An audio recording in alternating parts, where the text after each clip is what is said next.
Bismillahirrahmanirrahim.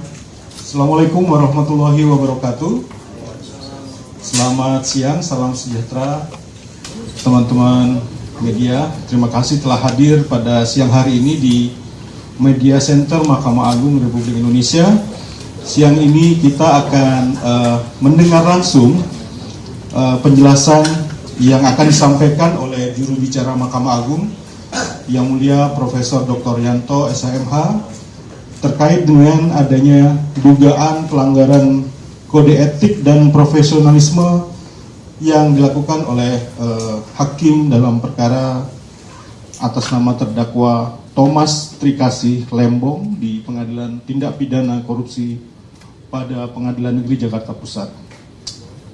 Saya pikir tanpa perlu berlama-lama lagi, mari kita mendengar langsung penjelasan dari Pak Jubir. Silakan Yang Mulia. Assalamualaikum warahmatullahi wabarakatuh. Om Swastiastu, Namo Buddhaya. Salam kebajikan, Salam, Rahayu. Yang kami hormati rekan-rekan wartawan, pada hari ini saya mau menyampaikan press release terkait dengan laporan pengaduan yang kemarin teman-teman wartawan lebih dari 10 WA ke saya, sehingga hari ini daripada kita jawab satu persatu, kita jawab bersama.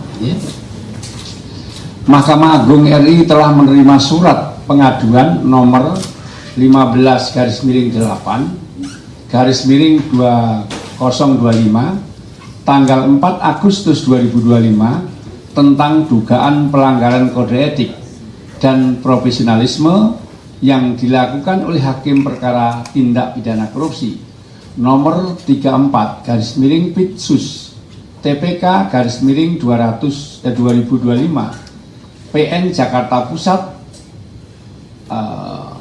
atas nama terdakwa Thomas Trikasih Lembong di Pengadilan Tindak Pidana Korupsi pada Pengadilan Negeri Jakarta Pusat.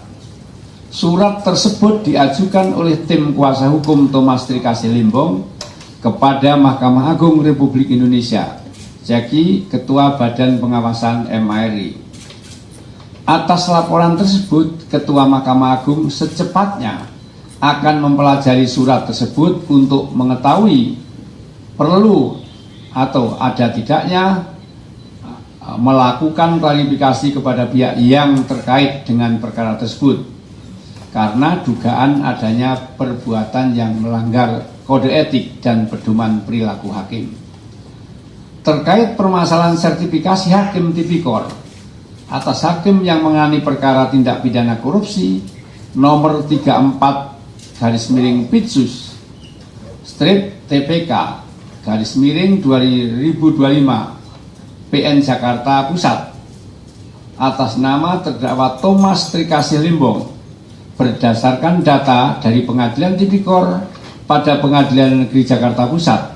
Hakim yang menangani perkara tersebut telah memiliki sertifikasi sebagai hakim tipikor, sehingga berdasarkan pasal 11 huruf E dan pasal 12 huruf J Undang-Undang Nomor 48 Tahun 2009, Undang-Undang Nomor 46 Tahun 2009 tentang Pengadilan Tipikor, maka yang bersangkutan telah memenuhi syarat sebagai hakim tipikor.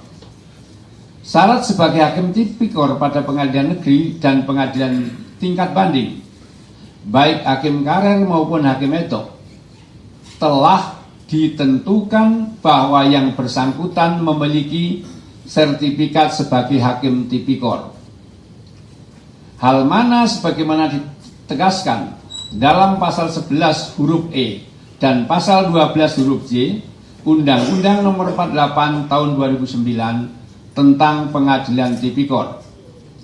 Ketentuan dalam undang-undang tersebut sebagaimana ketentuan teknis hukum acara yang tidak dapat dikesampingkan oleh produk kebijakan yang menambah atau mengurangi syarat adanya sertifikasi hakim tipikor bagi hakim yang menangani perkara korupsi di Pengadilan Khusus Tindak Pidana Korupsi. Saya ulangi, ya, ketentuan dalam undang-undang tersebut sebagaimana ketentuan teknis hukum acara yang tidak dapat dikesampingkan oleh produk kebijakan yang menambah atau mengurangi syarat adanya sertifikasi hakim tipikor bagi hakim yang menangani perkara korupsi di Pengadilan Khusus Tipikor. Jadi demikian ya, ini press release dari Mahkamah Agung yang kami sampaikan pada hari ini. Demikian. Baik, terima kasih Yang Mulia Pak Juru Bicara Profesor Dr. Yanto. Mungkin kita akan membuka sesi wawancara, Prof. Dipersilakan, mungkin 3 dulu ya. Dari mana, Mas? Baik, terima kasih. Izin Prof. Yang Mulia, saya Fadil dari Wartawan Kumparan. Terkait dengan pelaporan yang disampaikan oleh tim penasihat hukum Tom Lembong ini kan melaporkan 3 hakim yang menangani perkara kliennya. Nah, dalam konferensi pers atau rilis setelah pelaporan itu dari tim penasihat hukum menyoroti salah satu hakim anggota gitu, yang menangani perkaranya, yaitu Yang Mulia Pak Alfi Setiawan. Beliau salah satu hakim anggota di perkara tersebut. Nah, yang ingin saya tanyakan, apakah gimana terkait dengan laporan yang disorot oleh tim penasihat hukum Tom Lembong ini, karena juga menyoroti salah satu hakim yang disebut tidak mengedepankan asas praduga tak bersalah selama persidangan. Nah, yang kedua, tadi sepertinya belum disinggung terkait dengan pemeriksaan ketiganya itu, mungkin boleh disampaikan rencana pemeriksaan ketiga ini kapan gitu? Ketiga hakim yang dilaporkan sama penasihat hukum Tom Lembong. Mungkin itu saja Yang Mulia, terima kasih. Satu-satu nggak apa-apa, karena pertanyaannya panjang, nggak dicatat. Jadi berkaitan dengan pengaduan dari kuasa hukum Thomas Lembong ya, yaitu hak bagi para pihak yang merasa hak-haknya dirugikan boleh mengadu, dan secepatnya ya akan ditindaklanjuti. Makanya di sini tadi kan saya sebutkan, Ketua Mahkamah Agung secepatnya akan mempelajari dan menindaklanjuti, kan seperti itu. Apakah perlu klarifikasi atau tidak, ya kan seperti itu. Artinya kan pasti ditindaki, pasti itu namanya laporan akan klarifikasi, akan dipanggil, ya seperti itu, pasti itu ya. Itu. Jadi intinya secepatnya, karena ini kalau nggak salah kan baru 2 hari yang lalu ya, 3 hari itu. Ya, kalau melalui PTSP tentunya kan ke umum dulu, langsung ke pimpinan ya, itu seperti itu. Jadi yang pertama masalah pelaporan itu hak dari bagi mereka yang merasa dirugikan, merasa dirampas hak-haknya, itu ya kita hormati. Cuman ya kita nanti kan akan kualifikasi, akan diperiksa gitu. Ya, kalau memang betul ada penyimpangan tentu akan ada penghukuman. Tapi kalau tentunya kalau tidak ada penyimpangan ya tidak ada penghukuman ya. Secepatnya akan diperiksa seperti itu. Ya. Ya, berikutnya dari tolong mic-nya.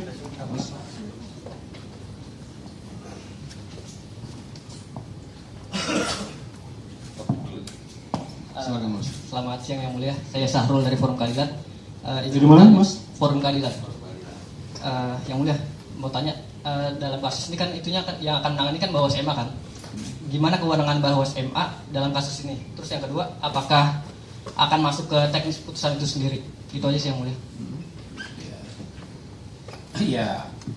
Ya itu Bawaslu MA kan kepanjangan tangan dari Ketua MA yang diberi wewenang, ya, diberi wewenang untuk melakukan pengawasan dan juga kalau ditemukan penyimpangan diberi wewenang untuk memberi rekomendasi kepada pimpinan Mahkamah Agung, ya. Dan rekomendasi itu kan kalau kita Siwas itu berapa hasil Bawaslu berapa bulan sekali diumumkan tuh? 3 bulan berjalan. Ya. Setiap 3 bulan boleh dibuka itu. Hakim-hakim yang kena sanksi itu kan banyak sekali itu. Ya, itu hasil pengawasan dan rekomendasi dari Bawas, pasti itu. Nah, tentunya kalau dia melanggar, baik itu melanggar hukum acara maupun melanggar etik, itu pasti akan ditindak, ya, pasti itu. Ya, seperti itu ya. Bisa dilihat di Siwas itu berapa hakim, atau bisa dilihat di Siwas tahun 2024 berapa hakim yang kena sanksi. Bahkan ada yang pemberhentian, ada yang diberhentikan tidak dengan hormat, ada yang non palu, itu boleh dicek di situ ya. Itu kewenangan Bawas karena kepanjangan tangan dari Ketua Mahkamah Agung. Ya.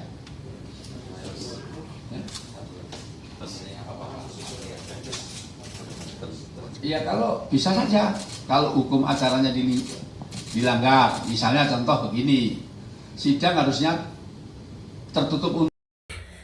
Selamat sore Pak. Terima kasih atas waktu dan kesempatan yang telah diberikan kepada saya. Di sini, pertama-tama saya akan memperkenalkan nama lengkap saya, Welly Kuntesa Emiliana Pedo. Saya dari kelas 2024I NPM 241034416. Di sini saya akan menjelaskan materi yang telah kami presentasi dari kelompok kami sebelumnya, yaitu tentang materi tentang norma hukum dan peraturan. Di sini saya mengambil salah satu contoh kasus, yaitu dari kasus laporan Tom Lembong terhadap hakim ke Mahkamah Agung Mahkamah Agung termasuk kasus yang berkaitan dengan norma hukum. Namun, bukan semata-mata ini pelanggaran norma hukum pidana, melainkan pelanggaran norma etik dalam sistem hukum. Jadi, analisis mengenai respons Mahkamah Agung atau MA terhadap laporan Tom Lembong terkait dugaan pelanggaran etik hakim dalam kasus yang melibatkan majelis hakim yang pernah memvonisnya dalam perkara korupsi importasi gula. Jadi latar belakang dari kasus mantan Menteri Perdagangan Thomas Trikasi atau Tom Lembong dilaporkan Majelis Hakim Pengadilan Tindak Pidana Korupsi Jakarta yang memvonisnya bersalah dan menjatuhkan hukuman selama 4,5 tahun penjara dalam kasus dugaan korupsi importasi gula. Jadi Tom kemudian mendapatkan abolisi dari Presiden Prabowo Subianto sehingga kasusnya secara hukum dihapus dan ia dibebaskan. Setelah itu Tom dan kuasa hukumnya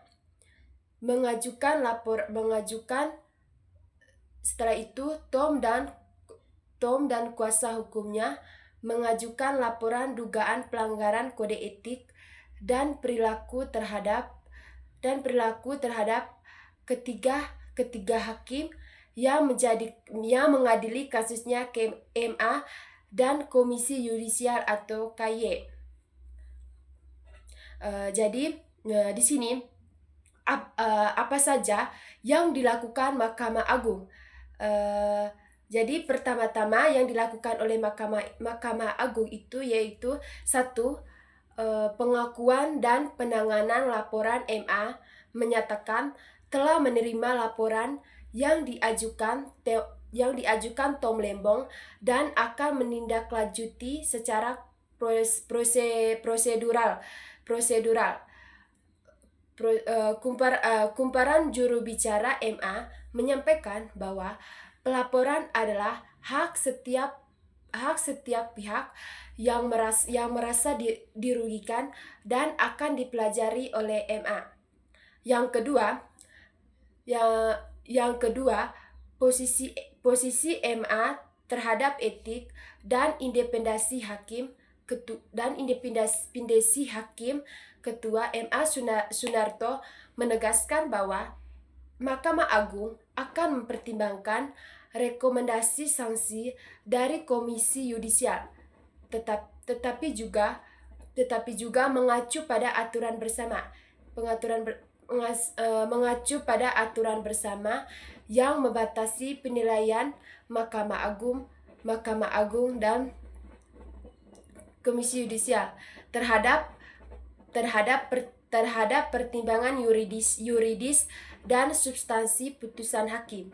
Dalam hal ini, Mahkamah Agung mengutip peraturan bersama nomor 2 tahun 2012 yang menyatakan bahwa baik Mahkamah Agung maupun Komisi Yudisial tidak dapat menilai benar atau salahnya pertimbangan yuridis suatu putusan karena hal itu dijaga untuk menjamin independensi hakim. Yang ketiga, pembelaan kelayakan hakim. Mahkamah Agung juga menilai bahwa ketiga hakim yang dilaporkan sudah memenuhi syarat sebagai hakim tipikor atau MIS bersertifikat dan sesuai Undang-Undang Dasar yang berlaku. Yang keempat, proses lanjutan Mahkamah Agung menyatakan akan mencermati rekomendasi Komisi Yudisial sebelum memutuskan sikap tentang sanksi terhadap hakim yang dilaporkan. Yang berikutnya itu peran Komisi Yudisial atau KY. Walaupun fokus utama pertanyaan adalah respon dari Mahkamah Agung, perlu diketahui juga konteks Komisi Yudisial karena itu bagian dari keseluruhan kasus. Komisi Yudisial menyatakan ketiga hakim terbukti melanggar KEPPH, yaitu Kode Etik dan Pedoman Perilaku Hakim, dan merekomendasikan sanksi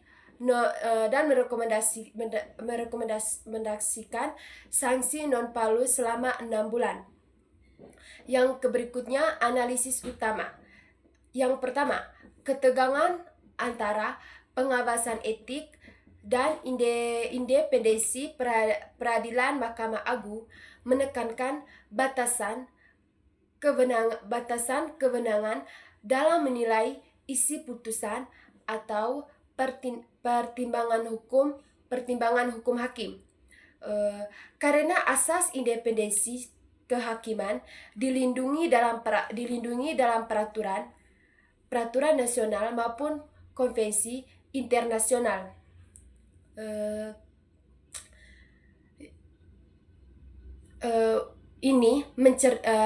Ini mencerminkan ketegangan struktural antara perlindungan etik dan perlindungan independensi hakim. Mahkamah Agung berhati-hati dalam menempatkan sanksi yang dapat dilihat sebagai intervensi terhadap kebebasan berpikir hakim. Yang kedua, prosedur dan jalan hukum yang masih berlanjut. Laporan etik oleh Tom tidak otomatis berarti sanksi akan dijatuhkan. Mahkamah Agung dan Komisi Yudisial memiliki mekanisme pemeriksaan sendiri dengan batasan kewenangannya masing-masing. Mahkamah Agung masih mempelajari dan mempertimbangkan, sedangkan sedangkan Komisi Yudisial melakukan pemeriksaan dan merekomendasikan sanksi. Yang ketiga, implikasi hukum dan publik. Kasus ini menjadi sorotan publik karena melibatkan figur publik. Proses hukum yang panjang serta penggunaan abolisi presiden. Ini memicu perdebatan soal akuntabilitas peradilan dan hak etik pelapor. Jadi, respon Mahkamah Agung menunjukkan perlunya keseimbangan antara akuntabilitas dan kemandirian peradilan sebagai pilar sistem hukum. Jadi di sini saya akan menyimpulkan kasus yang telah saya jelaskan ini.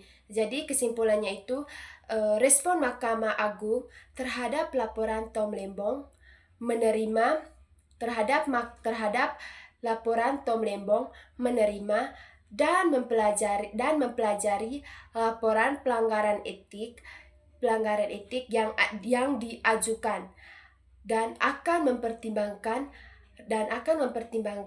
rekomendasi sanksi dari Komisi Yudisial tetapi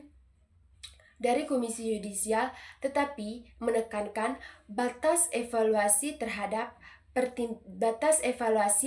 pertimbangan hakim, menegaskan bahwa hakim yang dilaporkan sudah memenuhi syarat sebagai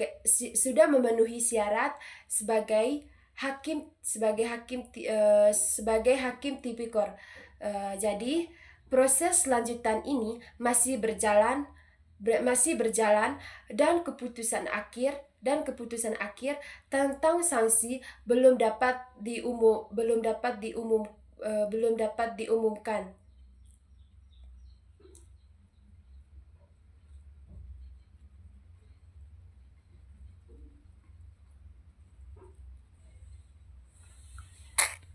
Nonton.